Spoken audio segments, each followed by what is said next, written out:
प्राचीन काल में सेठ जी के 7 पुत्र थे। सातों के विवाह हो चुके थे। सबसे छोटे पुत्र की पत्नी श्रेष्ठ चरित्र की, विदुषी और सुशील थी, परंतु उसके भाई नहीं था। एक दिन बड़ी बहू ने घर लीपने को पीली मिट्टी लाने के लिए सभी बहुओं को साथ चलने के लिए कहा, तो सभी थालियां और खुरपी लेकर मिट्टी खोदने लगी। तभी वहां एक सर्प निकला, जिसे बड़ी बहू ने खुरपी से मारना चाहा। यह देखकर छोटी बहू ने उसे रोकते हुए कहा, इसे मत मारिए, ये बेचारा तो निरपराध है। यह सुनकर बड़ी बहू ने उसे नहीं मारा। तब सर्प एक और जाकर बैठ गया। तब छोटी बहू ने उससे कहा, हम अभी लौट कर आते हैं, तुम यहाँ से जाना मत। यह कहकर सबके साथ मिट्टी लेकर वह घर चली गई और वहाँ कामकाज में व्यस्त हो गई।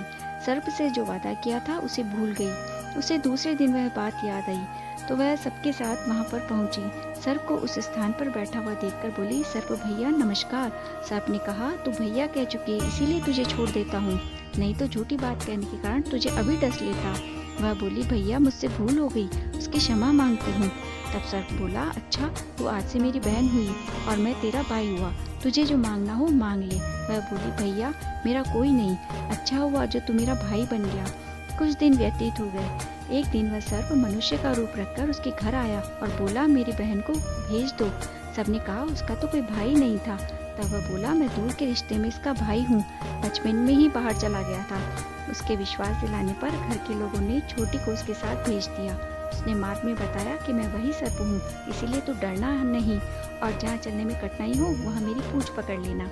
उसके कहे अनुसार ही किया और इस प्रकार वो उसके घर पहुँच गई। वहाँ के धन ऐश्वर्य को देखकर वह चकित हो गई। एक दिन सर्प की माता ने उसे कहा, मैं एक काम से बाहर जा रही हूँ, तो अपने भाई को ठंडा दूध पिला देना। उसे ये बात ध्यान नहीं रही और उसने गर्म दूध पिला दिया, जिससे उसका मुंह पूरी तरह जल गया। यह देखकर सर्प की माता को बहुत क्रोध आया, परंतु सर्प के समझाने पर वह शांत हो गई।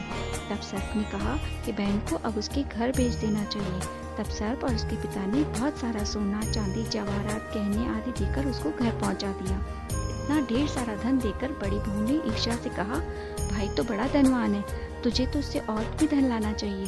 सर्प ने जब ये वचन सुना तो सारी वस्तुएं सोने की लाकर दे दी। यह देखकर बड़ी बहू ने कहा, इन्हें झाड़ने को झाड़ू भी सोने की देनी चाहिए। तब सर्प ने झाड़ू भी सोने की लाकर रख दी। सर्प ने छोटी बहू को हीरा मणियों का एक अद्भुत हार दिया। उसकी प्रशंसा उस देश की रानी ने भी सुनी। वह राजा से बोली, सेठ की छोटी बहू का हार यहाँ आना चाहिए। राजा ने मंत्री को आदेश दिया कि उससे वह हार लेकर शीघ्र यहाँ पर आए। तब मंत्री जी सेठ के पास गया और बोला, महारानी जी को छोटी बहू का हार चाहिए, वह उससे पहनकर लेकर मुझे दे दो। सेठ जी ने डर के कारण छोटी बहू से हार मंगाकर दे दिया। छोटी बहू को यह बात बहुत बुरी लगी। उसने अपने सर्प भाई को याद किया और आने पर प्रार्थना की कि भैया, रानी ने हार छीन लिया, तुम कुछ ऐसा करो कि वह हार उसके गले में रहे, तब तक के लिए सर्प बन जाए, और जब वह मुझे लौटा दे तो वह हीरे मणियों का हो जाए। सर्प ने ठीक वैसा ही किया। जैसे ही रानी ने हार पहना, वैसे ही वह सर्प बन गया। यह देखकर रानी चीख पड़ी और रोने लगी। यह देखकर राजा ने सेठ के पास खबर भेजी कि छोटी बहू को तुरंत भेजो। सेठ जी डर गए कि राजा ने न जाने अब क्या करेगा। वे स्वयं छोटी बहू को साथ लेकर उपस्थित हुए। राजा ने छोटी बहू से पूछा, तुमने क्या जादू किया है, मैं तुम्हें दंड दूंगा। छोटी बहू बोली, राजन, धृष्टता के लिए क्षमा कीजिए, यह हार ही ऐसा ही है, जो मेरे गले में तो हीरे मणियों का रहता है और दूसरे के गले में सर्प बन जाता है। यह सुनकर राजा ने वह सर्प बना हार उसे देकर कहा, अभी पहन कर दिखाओ। छोटी बहू ने जैसे ही उसे पहना, वैसे वह हीरे मणियों का हार हो गया। यह देखकर राजा को उसकी बात का विश्वास हो गया। उसने प्रसन्न होकर उसे बहुत सी मुद्राएं भी पुरस्कार में दी। छोटी अपने हार को और इनाम को लेकर घर आ गई। उसके धन को देखकर बड़ी बहू ने ईर्ष्या के कारण उसके पति को सिखाया कि छोटी बहू के पास कहीं से धन आया है। यह सुनकर उसके पति ने अपनी पत्नी को बुलाकर कहा, ठीक ठीक बताओ, तुम्हें ये धन कौन देता है। तब वह सर्प को याद करने लगी। तब उसी समय सर्प ने प्रकट होकर कहा, यदि मेरी धर्म बहन के आचरण पर संदेह करोगे तो मैं तुम्हें खा लूंगा। यह सुनकर छोटी बहू का पति बहुत प्रसन्न हुआ और उसने सर्प देवता का बड़ा सत्कार किया।